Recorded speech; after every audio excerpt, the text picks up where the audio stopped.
Hi, it's Christine, physical therapist and creator of Aging with Ability. I just wanted to hop on today and do a quick little video and a podcast episode about incontinence and how that can lead to kind of this cascade of lifestyle changes that can really lead to poor health overall. So, just kind of talking about the impact of incontinence on someone's overall lifestyle. And this is one of the things I talk about in my course that I recently released about incontinence, and that's available right now. It's at a reduced price till the end of April. And I'm really excited to share that because I talk about kind of why incontinence occurs, some of the common physical aspects of it, and other health conditions that impact incontinence and the severity. And then this topic as well, kind of how it impacts the lifestyle, what changes lead to incontinence becoming so disruptive, and even considering how incontinence can make someone pretty much homebound and at a low activity level. So I just want to kind of detail that a little bit today, give you kind of a sneak peek into that course if you've been kind of on the fence about whether you want to be involved in that. But yeah, there is over 40 minutes of video in there, and then the 8-page workbook, kind of note sheets, and some ways of planning out what you've learned and how you're going to apply it. So you definitely leave that course with some action steps, and that's definitely my goal as a physical therapist, to empower you to learn what you need to do and set goals and take the next step in the right direction. So let's take an example case, thinking about someone who's fairly active, potentially going to an exercise class a few times a week, and starts to notice that their incontinence is getting worse with those activities at the exercise class. So potentially they start being, a little demotivated to go.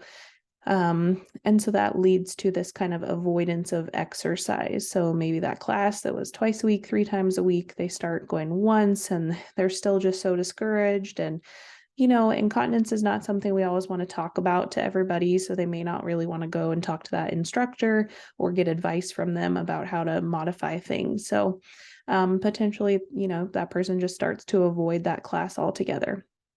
So then that impacts like their exercise minutes every week.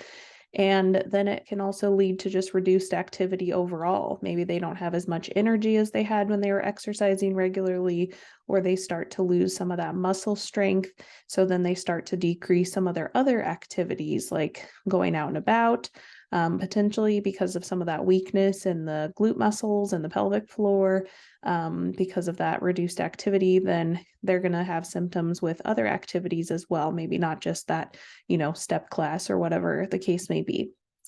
So then they start to stay home a little more often, just kind of not going out as much, which starts to impact their psychosocial health and kind of making that, circle of their life, like the community mobility and things like that, but really starting to make their circle of life smaller. If you kind of understand that concept of, at one point, super active, out and about in the community, no issue, and now really drawing back and making more decisions based on some physical symptoms they're having, maybe not wanting to wear a pad out and about, or wondering about where the bathroom is and how they're going to get it changed quickly enough, and just some of those embarrassment side of the incontinence symptoms they're having. So again, that kind of leads to staying at home and limiting activity, which impacts psychosocial health, can contribute to depression and changes like that we definitely don't want to see.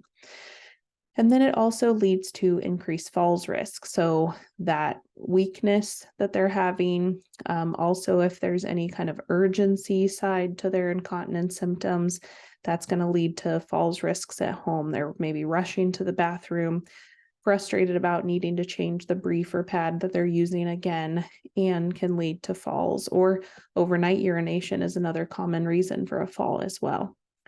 And then, kind of accompanying these lifestyle changes is also, more severe incontinence symptoms can also lead to skin health issues. We may not think about that right away, but sitting in a moist brief or a pad, especially if you're having a harder time getting up and around, can lead to skin breakdown issues, which leads to further complications, potentially the need for hospitalization if there's a wound infection, or, leading to home health nursing care to treat that wound, and continued wetness leads to poorer healing. So So, that is kind of a very frustrating cycle, but it is something that I've seen, especially working in home health. And it might not be incontinence on its own. Definitely, incontinence comes along with a lot of other conditions, such as diabetes or heart failure, certain medications. Again, these are kind of all things that I detail further in the course. But yeah, it's just something to think about. Maybe right now you're just struggling with some kind of mild, moderate symptoms, and possibly you haven't even realized how much it's impacting your lifestyle or the choices you're making on a daily or weekly basis about what you're going to participate in and what you're not going to. So I'd really encourage you to think about, joining in the course or reading further about this.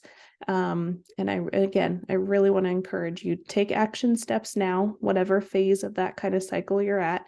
And I really want to be a helpful resource for you. So please feel free to email me or hop into that course. I'll have the link here on the video page, but be encouraged that there's a lot you can do about it, and you can do it because it's going to be broken down for you and you're going to walk away with action steps after about 45 minutes. So thanks for joining me today.